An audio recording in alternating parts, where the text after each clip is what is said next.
آج میں آپ کو تاریخ کا ایک دلچسپ واقعہ سنانے جا رہی ہوں جو ریاض الصالحین کے صفحہ نمبر 70 میں بیان کیا گیا ہے۔ حضرت صہیب رضی اللہ تعالیٰ عنہ بیان کرتے ہیں کہ رسول اللہ صلی اللہ علیہ وآلہ وسلم نے فرمایا کہ پہلے زمانے میں ایک بادشاہ کا ایک جادوگر ہوتا تھا۔ جب وہ جادوگر بوڑھا ہو گیا تو اس نے بادشاہ سے کہا کہ میں تو اب بوڑھا ہو گیا ہوں، اس لیے ایک لڑکے کو میرے سپرد کرو تاکہ میں اسے جادو کا علم سکھا سکوں۔ تو بادشاہ نے جادوگر کے پاس جادو سیکھنے کے لیے ایک لڑکا بھیجا۔ اس لڑکے کے راستے میں ایک راہب کا گھر بھی تھا۔ لڑکا راہب کے پاس بھی بیٹھنے لگا۔ لڑکے کو راہب کی باتیں بہت پسند آئی۔ لڑکا جب بھی جادوگر کے پاس جاتا راستے میں راہب کی مجلس میں بیٹھ جاتا۔ جادوگر لڑکے کو دیر سے آنے پر اس کو سزا بھی دیتا تھا۔ چنانچہ لڑکے نے راہب کے پاس شکایت کی۔ راہب نے کہا کہ جب تم جادوگر سے خطرہ محسوس کرو تو اس سے کہو کہ مجھے گھر والوں نے روکا ہوا تھا، اور جب گھر والوں سے خطرہ محسوس کرو تو اسے کہو کہ مجھے جادوگر نے روکا ہوا تھا۔ اسی دوران ایک مرتبہ لڑکے نے اپنے راستے میں دیکھا کہ ایک بہت بڑے جانور نے لوگوں کا راستہ روکا ہوا ہے۔ لڑکے نے کہا کہ آج معلوم ہو جائے گا کہ یہ ساحر بہتر ہے یا وہ راہب افضل ہے۔ چنانچہ اس نے ایک پتھر اٹھایا اور دعا کی کہ اے اللہ، اگر تیرے نزدیک راہب کا معاملہ جادوگر کے معاملے سے درست ہے تو اس جانور کو مار ڈال تاکہ لوگ راستے سے گزر سکیں۔ یہ دعا کر کے اس نے پتھر جانور کو مارا اور وہ مر گیا۔ لوگوں کا راستہ کھل گیا۔ لڑکے نے یہ سارا معاملہ راہب کو سنایا۔ راہب نے کہا کہ آج تجھ کو مجھ پر فضیلت حاصل ہوئی ہے، اور میرے خیال میں اب تو ایسے مقام پر پہنچ گیا ہے جہاں تجھے مصائب میں مبتلا ہونا پڑے گا۔ بس جب تجھے مصیبتوں میں گرفتار ہونا پڑے تو میرے متعلق کبھی کسی کو کچھ نہ بتانا۔ اب یہ لڑکا مادرزاد اندھوں، برس زدہ انسانوں اور دیگر تمام بیماریوں میں مبتلا انسانوں کا علاج کرتا۔ اس کے روحانی علاج سے وہ تندرست ہو جاتے۔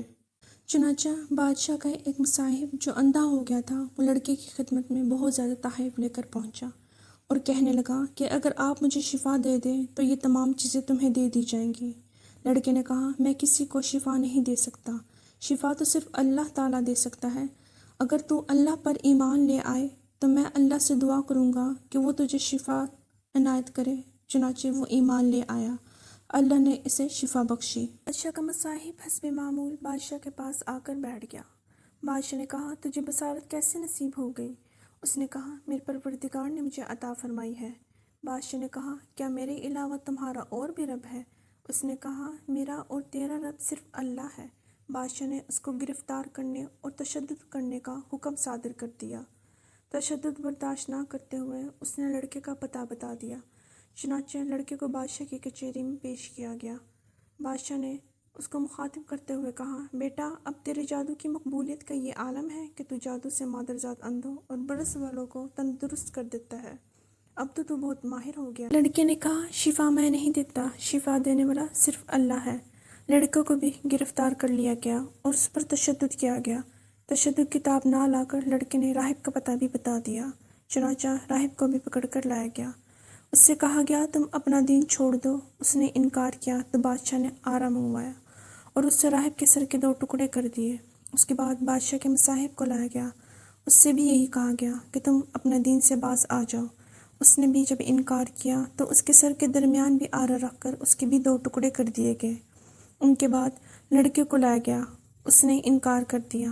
بادشاہ نے اس کو ایک خاص جماعت کے حوالے کر دیا اور حکم دیا کہ اس کو فلاں پہاڑ کی چوٹی پر لے جاؤ، اور اگر اپنا دین چھوڑ دے تو بہتر، نہیں تو اس کو نیچے دھکیل دینا۔ حسب حکم وہ اس کو پہاڑ کی چوٹی پر لے گئے۔ لڑکے نے وہاں پہنچ کر دعا کی کہ اے اللہ، جس طرح تو چاہے مجھے ان کی طرف سے کافی ہو۔ چنانچہ پہاڑ زلزلے کی لپیٹ میں آ گیا، وہ سب نیچے گر گئے۔ لڑکا بادشاہ کے پاس پہنچا۔ بادشاہ نے کہا تیرے ساتھی کہاں گئے؟ لڑکے نے کہا مجھ کو اللہ نے ان سے بچا لیا۔ پھر بادشاہ نے اس کو چند لوگوں کے ساتھ بھیجا کہ اس کو ایک چھوٹی کشتی میں سوار کرو۔ جب سمندر کے درمیان پہنچو تو اگر دین سے باز نہ آئے تو اس کو سمندر میں پھینک دو۔ جب وہ بالکل سمندر کے درمیان پہنچے تو لڑکے نے دعا کی کہ اے اللہ، جس طرح تو مجھے چاہے نجات دے دے، اور دعا مانگتے ہی کشتی الٹ گئی۔ وہ سب ڈوب گئے اور لڑکا صحیح سلامت بادشاہ کے پاس پہنچ گیا۔ بادشاہ نے پوچھا تیرے ساتھی کہاں ہیں؟ لڑکے نے جواب دیا اللہ نے مجھے ان سے بچا لیا ہے۔ اور لڑکے نے بادشاہ سے کہا کہ تو اس وقت تک مجھے قتل نہیں کر سکتا جب تک تم میری بات پر عمل نہ کرو۔ بادشاہ نے کہا وہ کیا بات ہے؟ لڑکے نے کہا تمام لوگوں کو ایک میدان میں جمع کرو اور مجھے سولی دینے کے لیے کسی لکڑی پر لٹکا دو، پھر میرے تھیلے سے ایک تیر لے کر کمان پر رکھو، پھر بسم اللہ رب الغلامی، اللہ کے نام کے ساتھ جو لڑکے کا رب ہے کہہ کر مجھے تیر مارو، اس طرح تم مجھے قتل کر سکو گے۔ بادشاہ نے سب لوگوں کو ایک میدان میں جمع کیا، لڑکے کو سولی پر لٹکایا، اس کے تھیلے سے ایک تیر لے کر کمان کے چلے پر رکھ کر بسم اللہ رب الغلامی کہہ کر تیر مارا، تیر اس کے کن پٹی میں جا کر لگا، لڑکے نے وہیں اپنا ہاتھ رکھ دیا اور مر گیا۔ لوگوں نے کہا ہم لڑکے کے رب پر ایمان لے آئے۔ بادشاہ کو اس بات سے آگاہ کیا گیا کہ جس بات کا تجھے خطرہ تھا وہی بات ہوئی، تمام لوگ ایمان لا چکے ہیں۔ بادشاہ نے سڑکوں میں خندقیں کھودنے اور ان میں آگ جلانے کا حکم دیا، چنانچہ اس کے حکم کے مطابق عمل کیا گیا۔ بادشاہ نے حکم دیا جو شخص اپنے دین سے باز نہ آئے اس کو اس میں ڈال دو، چنانچہ ان کو آگ میں جھونک دیا گیا۔ آخر میں ایک عورت آئی جس کے ساتھ اس کا ایک بیٹا بھی تھا۔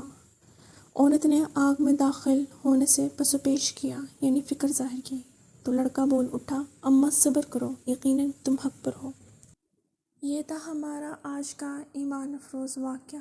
آج کے لیے اتنا ہی۔ اللہ آپ کا ہم سب کا حامی و ناصر ہو۔ اللہ حافظ۔